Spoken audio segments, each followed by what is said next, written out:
Hi everybody.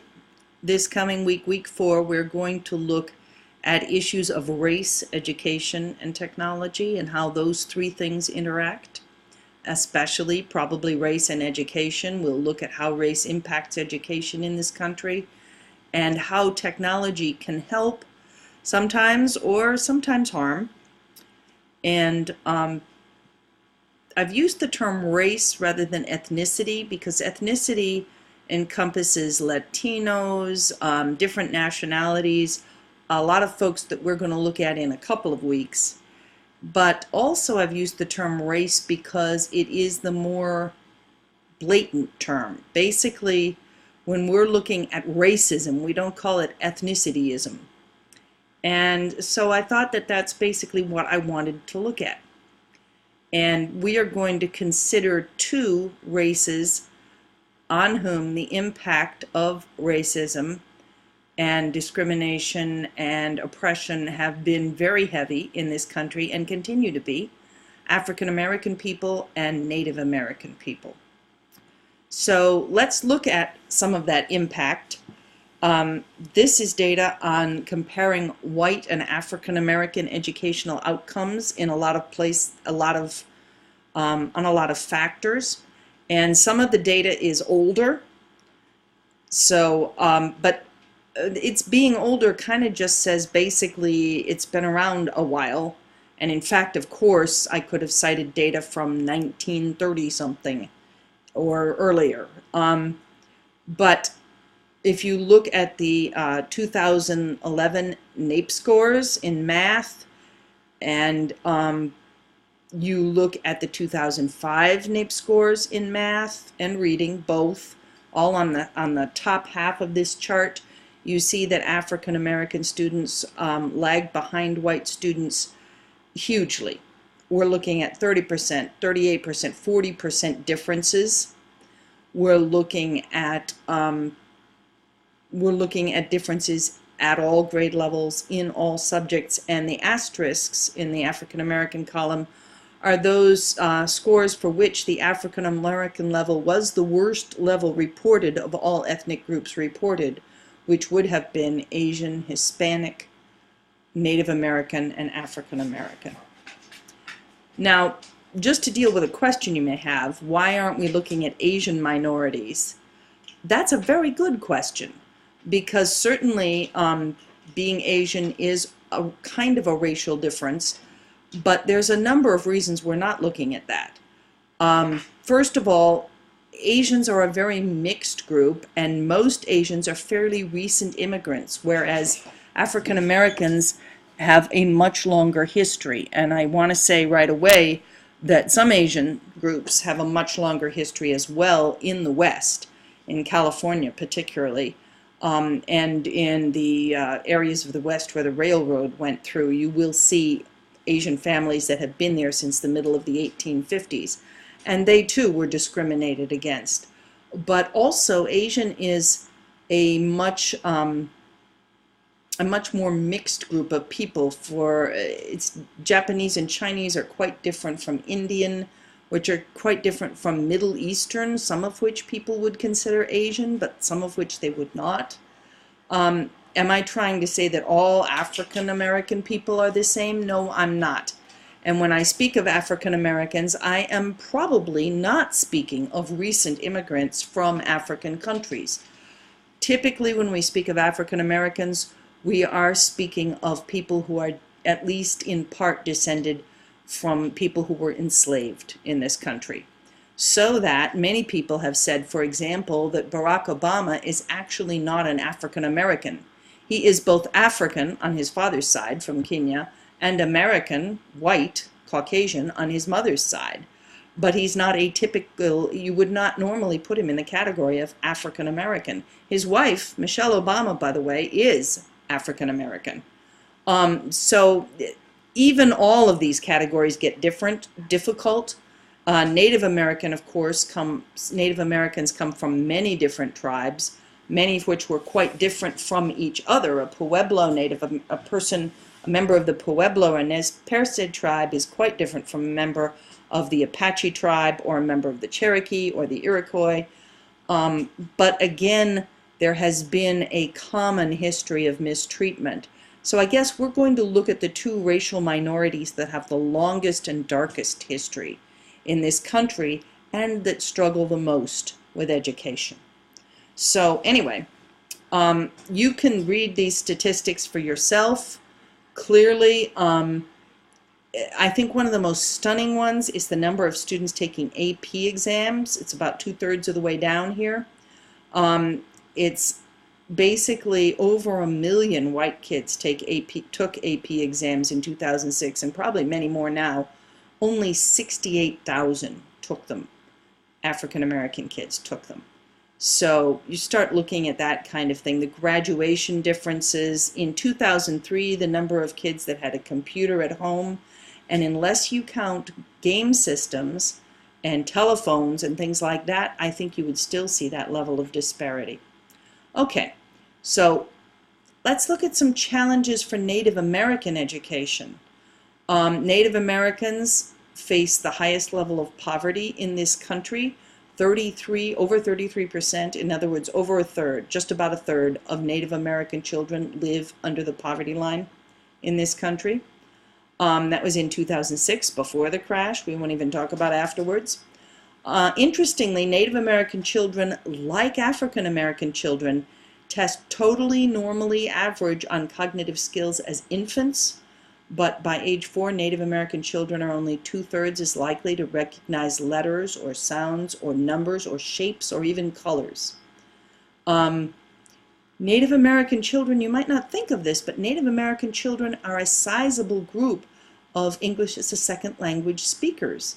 About 20% have a home language other than English, and almost 30% speak another language at least half the time at home, but only 7% were enrolled in LEP or language learning ELL services. So this is an overlooked group of ELL folks. Another thing that's a little unique about Native Americans is that nearly half live in rural areas and a third attend very distant or remote rural schools, which have their own issues. High levels of absence, again, very poor scores on the NAEP. Not as high a level of computer use. Higher levels of drug use, interestingly. I am not sure what those numbers are. Boy, are those a mess. I'm going to have to go back and check them. Obviously, 212.2% did not report smoking cigarettes, and 11 1/3% reported smoking marijuana. I'm going to have to go check on those. I'll get back to you on those. But anyway, the level of drug use among Native American teens, alcohol, tobacco, and marijuana, is higher than for any other ethnic group. And again, the graduation rate is the lowest for any ethnic group. So both of these groups of people, of students, struggle greatly in education. And of course the question arises, why? There is an explanation that you will not be reading about, but which is a rather popular explanation. Herrnstein and Murray put it forth in their book, The Bell Curve, in a sort of a disguised fashion. Earlier than them and later than them and all over the internet, you will find it not at all disguised. And that will say these two groups of people struggle with education because they're just plain stupider. That is not an explanation that most education scholars or psychologists are willing to accept. Partly because we don't believe it, but partly because the evidence for it isn't very good either. Because, as I pointed out, both Native American children and African American children test normal, or even in some cases above normal, tend to test. African American children actually test higher if you put them at the same, if you take African American kids and Caucasian, white Americans, babies who are at the same SES level, the African American babies actually test at a higher level. But of course, so many more are in poverty that the average is dragged down. So it seems as though there is not a significant disadvantage to either of these groups at birth or in early infancy, but it shows up by pre-K. So that would lead us as scholars to think something's happening between those two times. It's probably not an innate difference. Okay, Gloria Ladson-Billing, who's up in the top left here, her video about the educational debt was one of your optional videos last week, and she talks about the debt that both of these groups carry around. And when she thinks about a debt, that tends to make us white folks tends to make us a little defensive, because it sounds like it's a debt we owe them, and it may very well be. But that's not what she's talking about. What she's talking about is a debt like a deficit, like a national debt. In other words, if you're running a country and you're trying to get your country straightened around, get the budget even, you can't just look at what you're spending today. You have to look at the debt you have accumulated. And that's the kind of debt she's talking about. And both of these minority groups have accumulated a huge debt throughout history, throughout their lives, that has caused some of their disadvantage. Both groups have a strong, powerful history of oppression and segregation, and I have some of the symbols of oppression sitting up there. I don't think there's any question about that. That long history of oppression and segregation has led to generational poverty. In other words, it's not just this family that's poor, but it is their parents and their grandparents and their great-grandparents who were poor. And that is a different kind of poverty. I think last week I talked to several groups anyway about the difference between being broke and being poor. When you're broke, you don't have any money. When you're poor, you don't have any money, and you don't have any resources for getting money, and there isn't much chance you're going to get any money. And generational poverty kind of does that. Obviously, it affects the parents' educational attainment, and one of the things we know is that parents with higher levels of education are able to give their kids much more help, kind of a head start in school. It also impacts expectations, and expectations are huge. If you look at, in other words, in my family, and perhaps in many of yours too, I'm guessing, there was not a question of, did I want to go to college? The question was, which college did I want to go to? It was never even considered that I wouldn't go to college. Nobody thought I might not. And of course, then neither did I. There are many, many families, and some of you may belong to those families too, that the question, well, would you go to college? How odd is that? Nobody in our family has ever gone to college. Nobody we know goes to college, except maybe the occasional exception, and they leave. So expectations are enormous. And then I do want to point out for both of these groups that there's a history of oppression and segregation, but there are also ongoing acts of prejudice and harm. And on the bottom of the screen here, you see the sign that says "No Indians or Dogs Allowed." That was a picture taken of a sign in Utah in 2008. Below that, you see an even more modern thing. It is the top of a manifesto handed out by the KKK, the Ku Klux Klan, the Knights of the Klan, after and during the protests in Ferguson, Missouri, of the shooting of a black man by a policeman. And of course, just recently, we have also, just last week, the shooting of 9 people praying in a church by a white boy who had plastered all over his website signs for racism and white supremacy. So these things for both of these groups have not gone away. And I think it's important to say that because a lot of people act as though they have. Are they less? Yes. Is it better than it was? I think probably. You're going to look at some history, at least in the case of Native Americans, and yeah, it's a little better than it was. It's a lot better than it was, probably. But is it good yet? No. So the debt, what Ladson-Billings calls the debt, is one of the reasons that kids in both of these groups struggle so hard to learn in school. I want to talk a little bit of psychology at you. How does prejudice work? This is how prejudice works.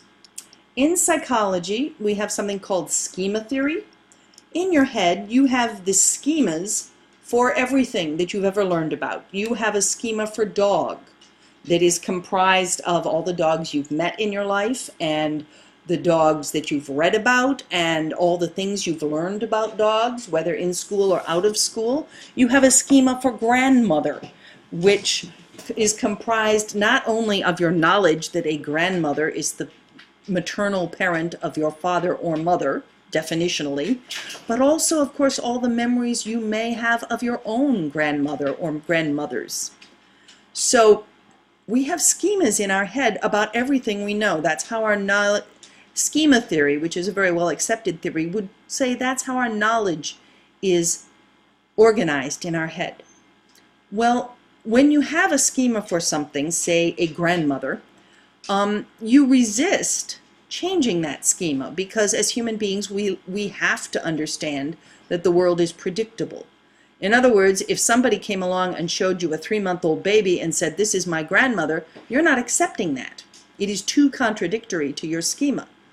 But also, that's logical, that's definitional, but we also have a tendency to resist things that contradict our schemas in much less logical ways.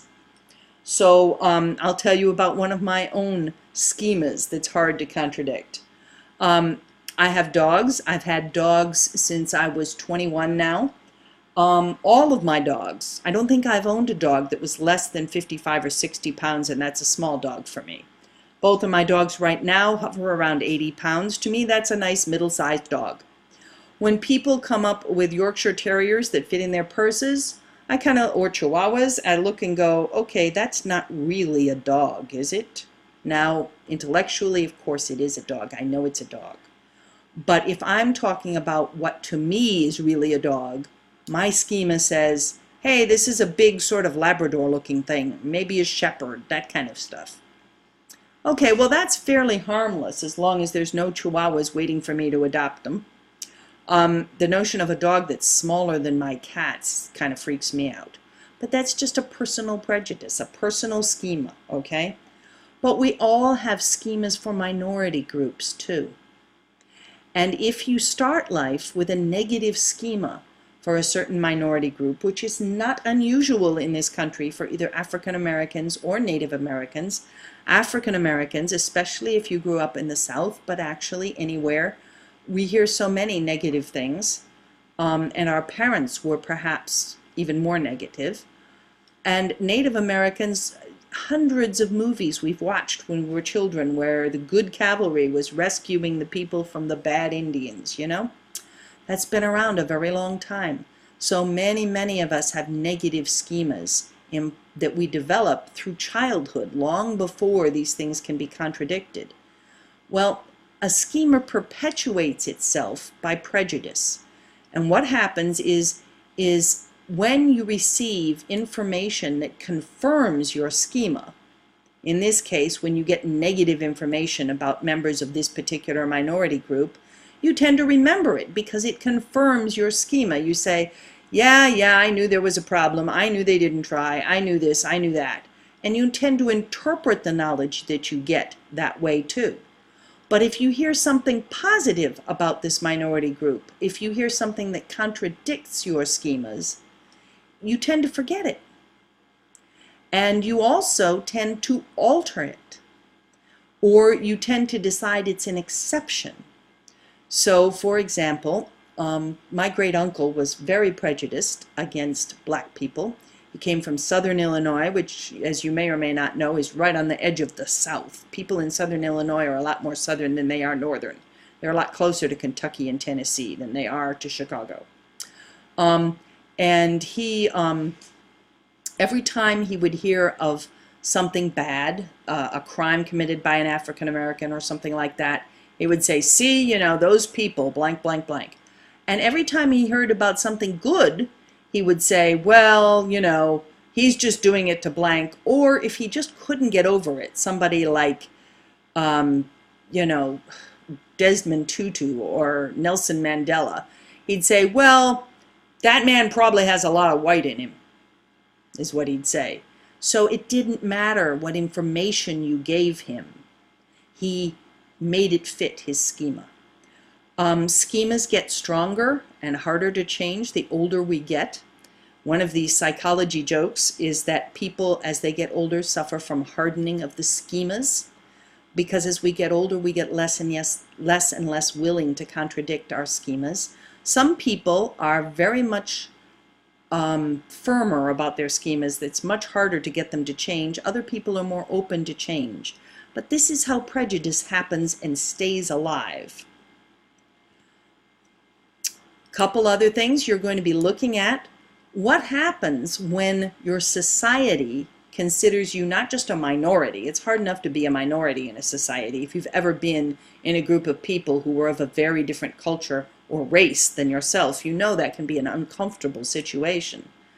But if your society looks down on your race, it inevitably impacts self-worth, especially in children. And you are going to watch a video of a reproduction of very famous experiments by Clark and Clark called the doll tests, and back in the 40s, and that's one of your optional things. You can go back and look at their original test.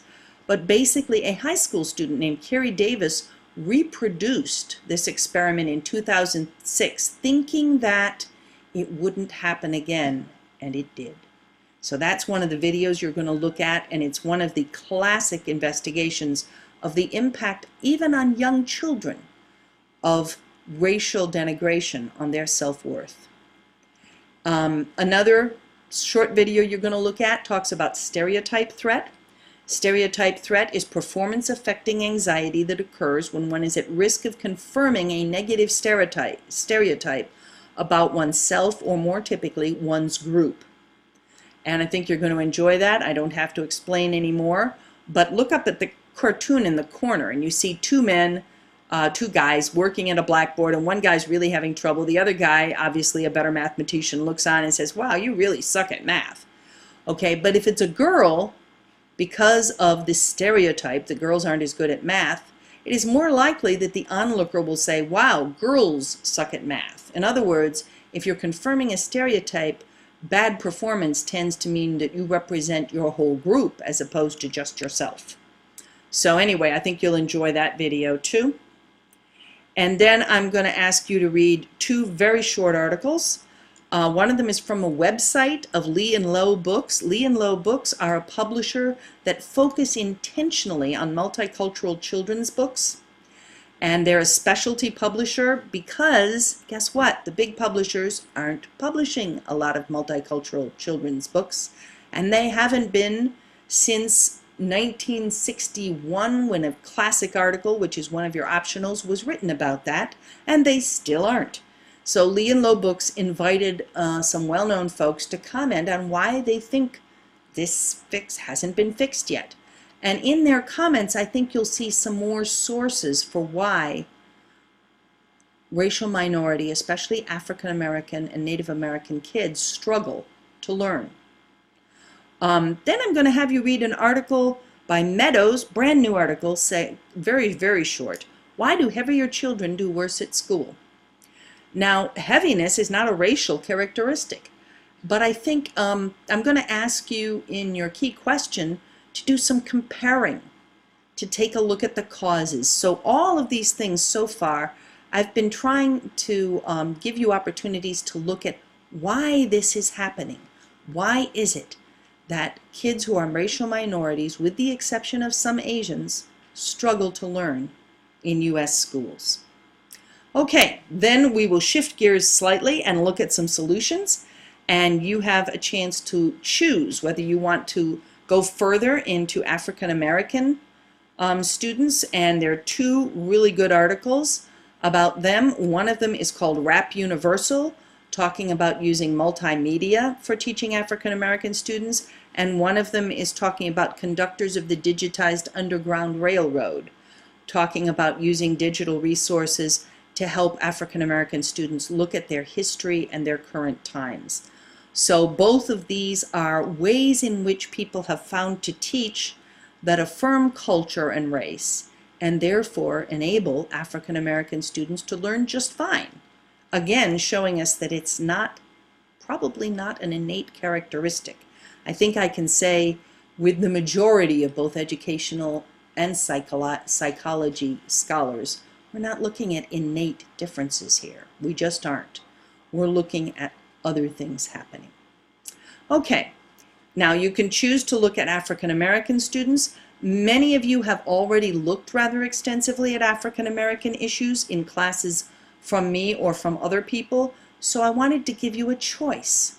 And if you prefer, or if you're just interested or whatever, you can choose to read about Native American students, about which I at least knew much less. You'll be reading a classic article by Rayner. He's been updating this article for like 20 years, and this is the latest version, 2006. Looking at a historical to current overview of Native American education and what has happened to Native Americans in the name of education. The picture you see over here is a picture of a Native American boarding school established by the government, not as long ago as we would hope. And so that's just an eye-opening article. And then an article by Doran Aykroyd about how Native Americans are taking advantage of digital resources to create libraries that serve as resources for Native American students of all ages. And again, we're looking there at how technology can help fix some of this stuff or help mitigate it or make it better, or however you want to think about it, help overcome it.